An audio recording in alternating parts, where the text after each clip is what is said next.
বেশ কিছুদিন আগে আমি ভিডিওটা করেছি, তো আজকে তোমাদেরকে হঠাৎ মনে হলো যেন এটা আমি শেয়ার করি, তোমরাও দেখো।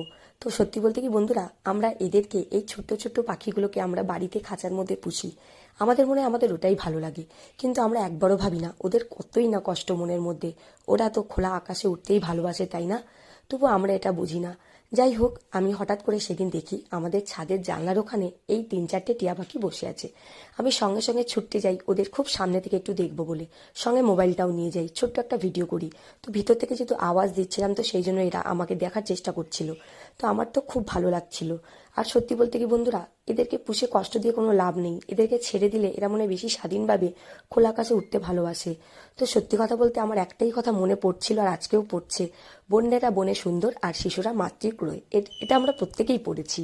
তো সুতরাং বন্যেরা বনেই সুন্দর লাগে। তো এরা হচ্ছে বনের জিনিস, স্বাধীনভাবে ঘোরার জন্য এদের জন্ম। আমরা খালি খালি নিজেদের মনোরঞ্জনের জন্য এদেরকে বাড়িতে পুষি। কতই না এদের কষ্ট হয়, তাই না বলো বন্ধুরা? তো আমি তো খুবই আনন্দ ভোগ করছিলাম, জানো, এরা একসঙ্গে 4 জন আসতো। খুব সুন্দর জিনিসটা দেখো বন্ধুরা।